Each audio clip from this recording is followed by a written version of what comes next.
The UK government has ordered an independent investigation into foreign interference in our politics.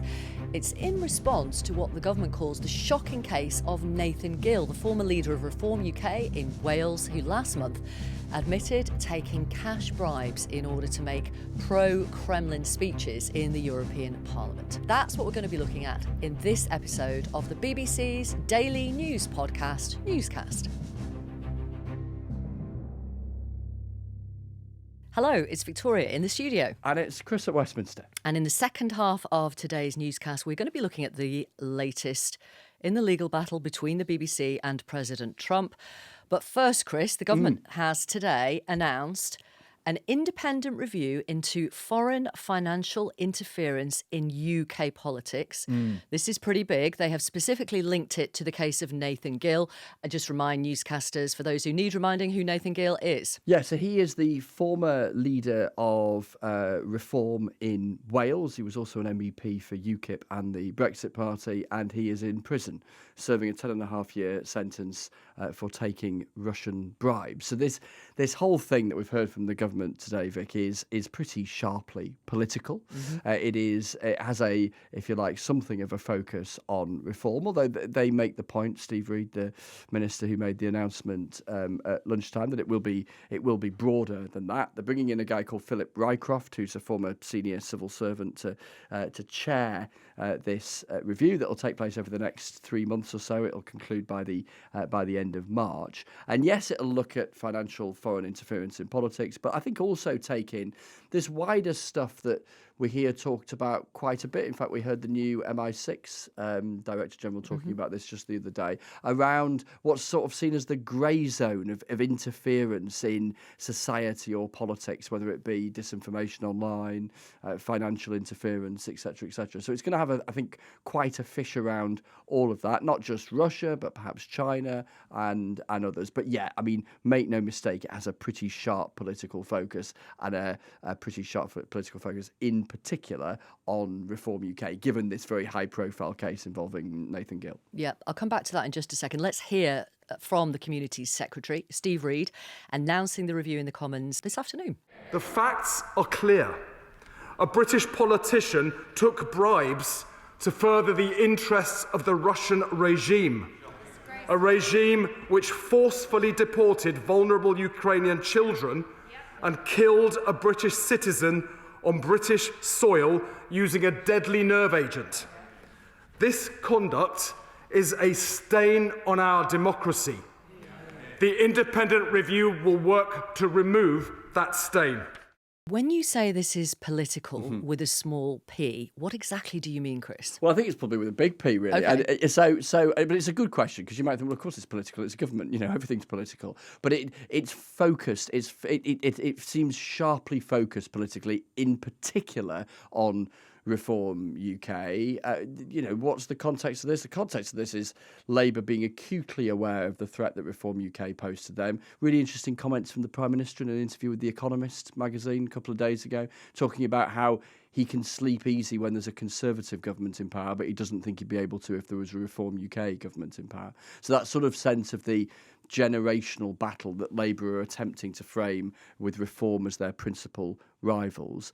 And here they've had, in the last couple of months, this case involving Nathan Gill that generated a fair amount of headlines, as you would expect, particularly because of the connection to Russia, and then obviously the prominence of Russia in the international conversation around Ukraine. And yes, it'll be wider than just that case. It's much more broad than just that. But that was clearly the framing that we heard there from Mr. Reid to focus on the, if you like, the justification for looking into this, even though it is true that obviously that case drew a huge amount of attention. But there's the wider questions are very, very live as well, both in terms of political funding and then wider, if you like, seeding of our kind of national conversation and undermining of institutions, etc., from state and non-state actors online. We also heard from Reform UK's deputy leader, actually, Richard Tice, in the Commons today. He made the point that the government should also be looking into the influence of China. We welcome this review, of course. And can the Secretary of State confirm that it will also cover the influence of the Chinese communist regime into the Labour Party, where a senior MP allegedly received hundreds of thousands of pounds of donations from a potential Chinese spy. A Labour government that gave away our valuable strategic Chagos Islands. A Labour government that was responsible for the Chinese spy case collapse. And a Labour government that is kowtowing to China over the mega embassy. And the case, Chris, that Richard Tice is referring to there in terms of a Chinese citizen donating thousands of pounds to a Labour MP, that was a woman called Christine Lee who donated about £400,000 to Labour's Barry Gardiner over a period of 5 years, and he employed her son until an alert from the secret intelligence agencies. Just remind newscasters what was going on there. Yeah, well, it's exactly that, and therefore a case study, if you like, in something that we've touched on, haven't we, on Newscast and on Newsnight and elsewhere this autumn around China and this awkward relationship, frankly, that the UK and plenty of Western allies have with this growing superpower, which goes about at all sorts of different levels, spying on the UK and others. And there was this particular case, as you say, involving Christine Lee, and reform there in the form of Mr. Tice trying to, if you like, turn the tables a little bit on the government, given the focus on Nathan Gill and Russia, and the government making the argument that this investigation, this inquiry that Philip Rycroft, this former senior civil servant, will lead, will look at China and the influence of China. I think Richard Tice, conscious that he wanted to prod away at that, A, for the obvious party political knockabout stuff, but also because, I think we're going to hear in the new year, it won't be a surprise if the Prime Minister heads to Beijing in the early weeks or months of the new year, and we'll have a resurgence of that conversation about what is a sensible relationship at a political and economic level with Beijing. It's kind of an unavoidable superpower, but at the same time, how sceptical or arm's length should we be politically and diplomatically? And that, he's teasing at that because that will come, I think, roaring back into the conversation in the early part of the new year. Yeah. And just to say, Barry Gardiner said in response to accepting those donations, he'd always made the security services aware of those donations. And Christine Lee herself, after MI5 issued this warning alleging that she was a Chinese agent who'd infiltrated Parliament, said the alert wrongly accused her of knowingly engaging in political interference on behalf of the Chinese Communist Party. Now, Chris, you will have asked MPs, as I have, when the China spy case collapsed, what is it that they could be passing on to Chinese agents to pass on to the Communist Party in China?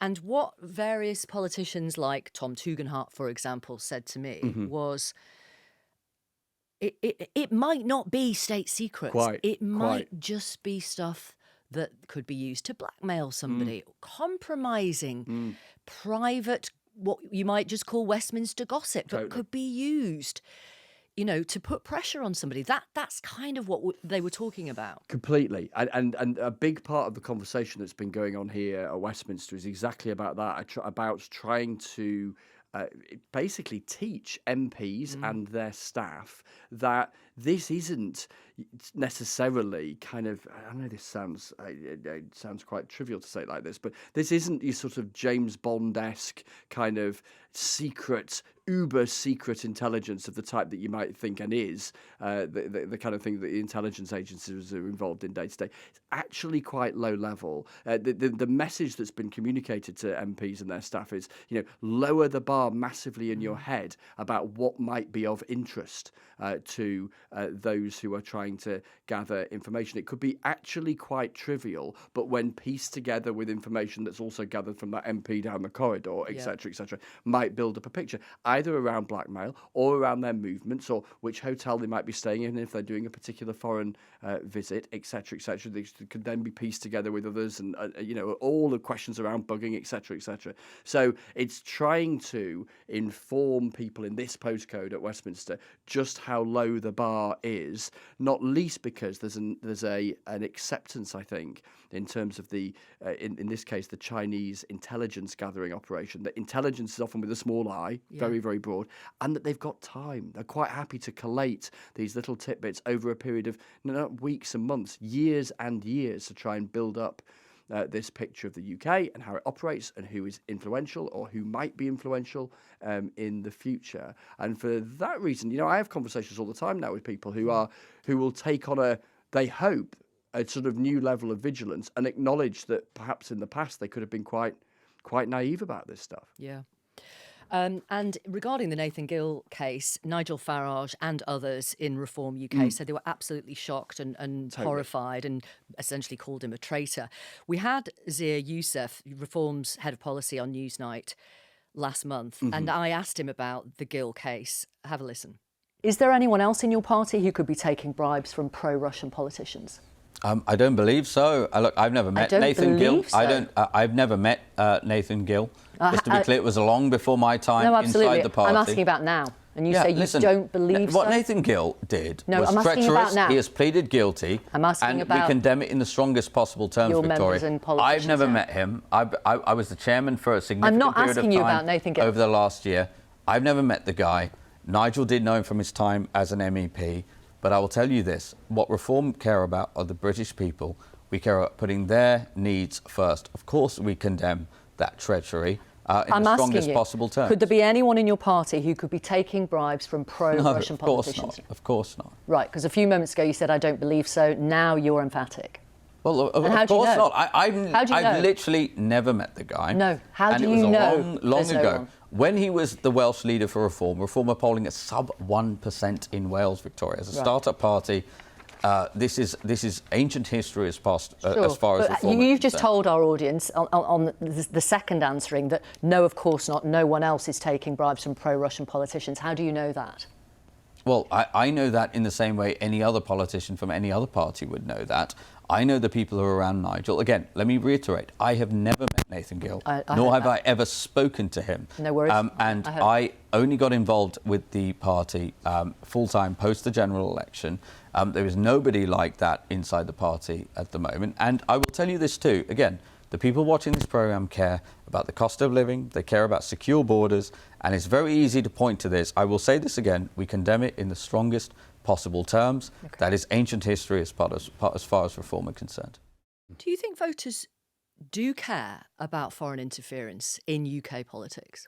Yeah, I suspect people do. I think particularly when it is as sharply defined as the Nathan Gill story was. And you could hear there in your exchange, clearly it's a nightmare, the Nathan Gill situation for Reform. That's why I think they authentically condemn him in the strongest possible terms. They are genuinely outraged about what he did, but acutely aware of the damage by association that it brings. And it's not that ancient history, only going back a handful of years. Granted, Reform were in a very different place politically than in terms of their prominence or significance or relevance. I think in the context of Russia, Russia, what a toxic label in our contemporary politics to be associated with by association because of Nathan Gill. And you'll recall back in the general election campaign, one of Nigel Farage's most bumpy encounters was an interview he did with Nick Robinson, where he was probed about remarks he'd made in the past about Vladimir Putin, which was deeply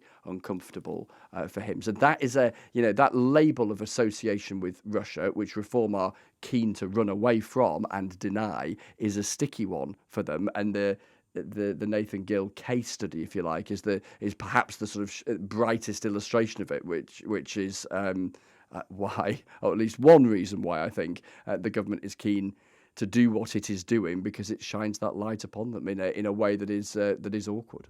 Thank you, Chris. Hopefully we'll chat tomorrow. Talk to you soon. Take care. Bye. So, President Trump has followed through with his promise to file a lawsuit against the BBC. Donald Trump is suing the BBC for $5 billion in damages over an edit of his 6th of January 2021 speech in a BBC Panorama documentary.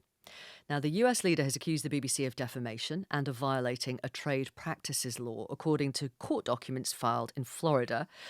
The BBC, as you know, apologised to him last month, but rejected his demands for compensation because they disagreed there was a basis for a defamation claim.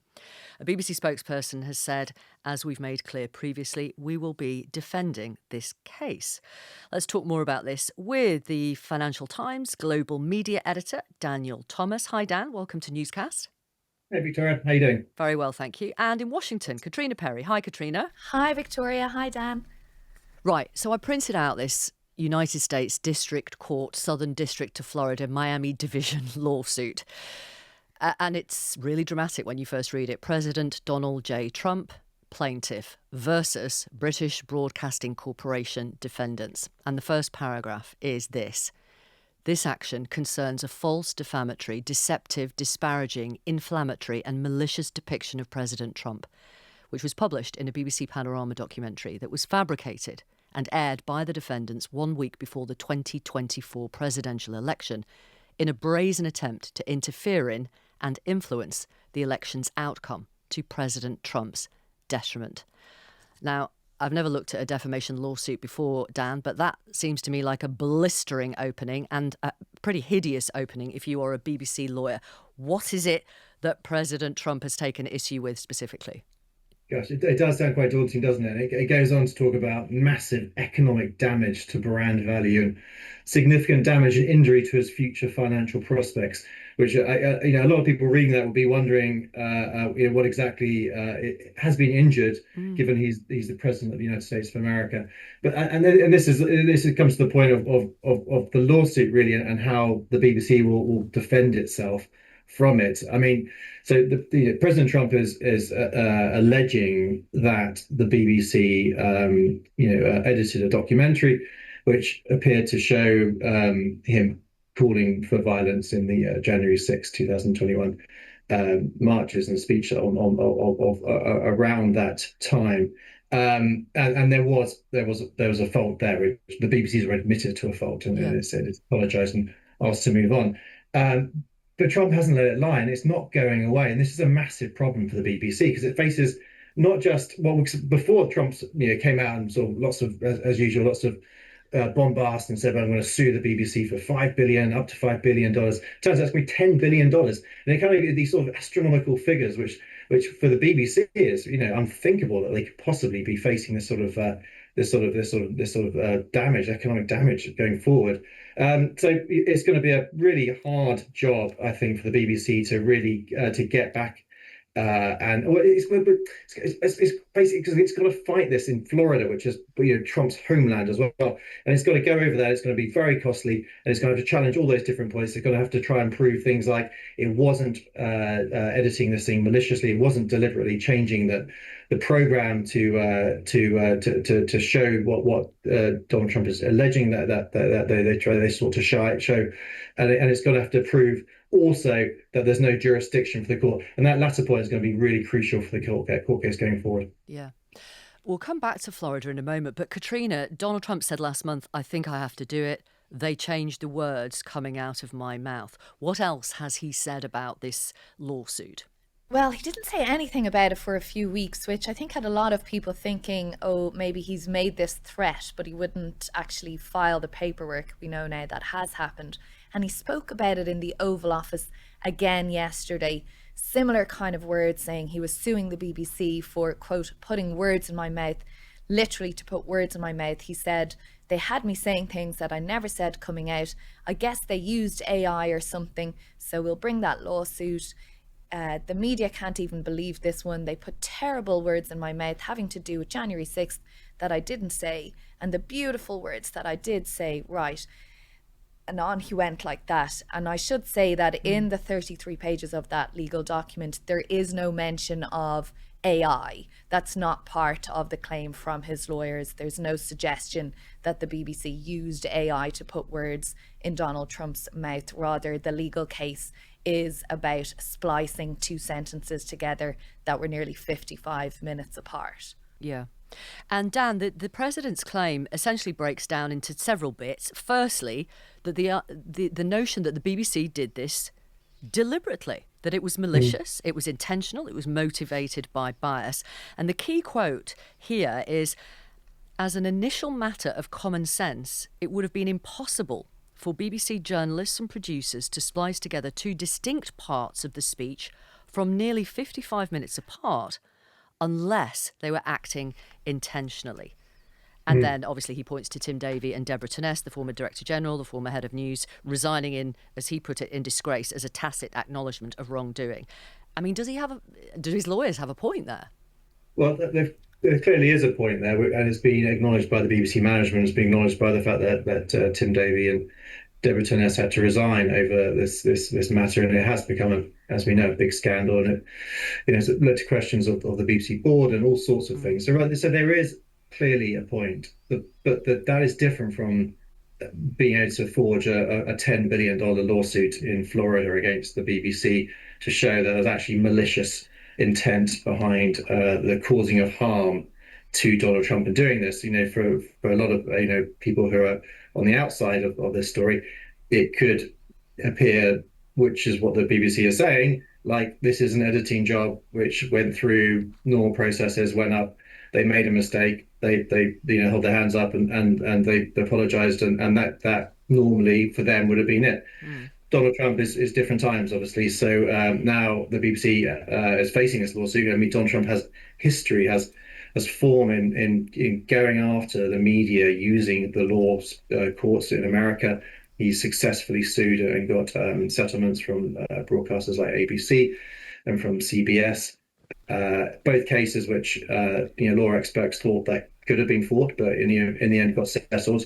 So he is pretty bold in this sort of matter, and to some degree, it doesn't really matter how much money he will get ultimately, because he'll have his time in the spotlight, he'll have his time in court, he'll be able to spend however many months it now takes to go through the legal process, constantly having a go at the BBC, constantly having a go at the BBC journalists, undermining what it can do, and bringing it into the political dimension as well, right? Sure. Because this comes to, and Katrina will know much more about it than I do, but this comes to that relationship between the US and UK too. Yeah, absolutely. Can I just check with you, Dan? You've said 10 billion he's seeking on a couple of occasions. So I've read it, and it says 5 billion. Where have you got 10 from? There's two counts, 5 billion each. This has caused a bit of internal debate as well, actually, because we saw the BBC was running with 5, but we think it's 10, and we've kind of confirmed by the Trump's legal team that they're seeking 10. Right. Okay. Katrina, in terms of Trump's relationship with other media outlets, he's sued a number of them. Often, or on regular occasions, they have paid him sums of millions and millions of dollars. Why has he done that? Well, that's the big question, isn't it? Critics of Donald Trump would say that he is doing that to essentially undermine what's referred to as the legacy media in this country, who report upon him in a way that he doesn't like. It wouldn't necessarily always be in a favourable manner, it's in an objective manner, and it's not maybe always glowing reportage, which is what you will get from some of the more newer media outlets who have the same belief system as him and who celebrate and applaud what he does. So this is a way of kind of undermining that, critics would say. So he has taken several cases against US media networks, and I suppose the difference being between the BBC and those US networks is they have license arrangements here, so they need their licenses renewed and rubber stamped by the FCC, which is not the case for the BBC, which is also obviously funded by the British taxpayer, the license fee payer, insofar as the news part of the operation is concerned anyway. But I mean, just to recap, Dan mentioned them earlier, of course, there. I mean, you had in March of last year, settling with ABC News for $15 million, settling with Paramount CBS in October of last year, just before the election, for $16 million. He's launched a lawsuit against the Wall Street Journal in the middle of the summer. He's looking for $10 billion for them. That's still ongoing, and that was to do with their reporting of the so-called birthday book made for Jeffrey Epstein's 50th birthday. The New York Times, he's also suing them for $15 billion. That's ongoing. There's an ongoing lawsuit as well involving AP, who has refused to refer to the Gulf of Mexico as the Gulf of America, which is how President Trump likes to refer to it. So there definitely is a pattern there. And we saw it in the first Trump administration as well, didn't we? Where he would constantly have these battles with the legacy mainstream media, calling them enemy of the state, enemy of the people, and so on. So there is a pattern to his behaviour there, but as I say, it's very different in the case of the BBC. Dan, part of this claim is that citizens of Florida would have been able to see this panorama a week before the US presidential election. And the lawsuit says the Panorama documentary's publicity, coupled with significant increases in VPN usage in Florida — VPN stands for Virtual Private Network, you have to find this network in order to access iPlayer. So coupled with significant increases in VPN usage in Florida, establishes the immense likelihood that citizens of Florida accessed the documentary before the BBC removed it. The immense likelihood. Does that mean there is no actual evidence of Florida citizens watching it? I think many legal experts think that's a bit of a stretch, that people would illegally, seek to use VPNs to access A documentary. the iPlayer to find a documentary specific, which is, wasn't exactly the most mainstream of documentaries. We're not talking about primetime viewing here. It seems to many people that this is where the BBC probably has its strongest grounds to at least initially fight back and just try to get this court case thrown out. If they can, it will really be incumbent for the Trump's legal team to try and find these people who allegedly have seen this program. I mean, they haven't done it in the court in the document so far. They just say, oh, and people could use VPNs to watch this. And they say, oh, people, and then he makes an allegation, or they make an allegation around use of BritBox in the US as well. And again, it's not very clear to anyone right now if that is even possible, that the documentary has been shown on BritBox. So again, we don't know if there's any evidence of that. And the third point is the documents talk around about a third-party distribution deal with a provider. And again, that provider has told me this afternoon, at least, and probably to other people as well, that they didn't distribute, or they didn't. Their partners, the broadcast partners they sell the program onto, did not show this in the US, and so they say that there's no grounds for this to be a problem. So, and if Trump's lawyers can't find anyone who's actually watched this program in Florida, then it can't be tried in Florida, and they can't be contested in Florida, and this case gets thrown out, and that would be probably the neatest way that the BBC could possibly defend it. Because after that, if they go into the legal niceties of malice and harm and all the rest of it, it gets slightly trickier. But I mean, there's a relatively clear-cut argument they can make, and they have made already, right? The BBC has clearly said that the iPlayer is geo-blocked; it can't be accessed in the US, and they've clearly said they have not distributed to the US in their letter originally in response to the original threat. And Dan, just to add on that, we've had a statement from Blue Ant Media, that production company as well. As you say, it said the people who bought it in the US have never aired it, but it also says that the version of this documentary that it obtained to share within the US was a much cut down version and did not contain the edit in question. So even if somebody did air it, which they say hasn't happened, that edit was not there. So it couldn't have been screened in the US, according to that statement. When you look at social media of people who consume BBC content or pay the license fee or don't, maybe they don't consume BBC content, it is broadly split into two groups. I'm generalising here to make a point, which is great. Hopefully this is the end of the BBC. And secondly, don't you dare, BBC, use my licence fee to pay damages to President Trump.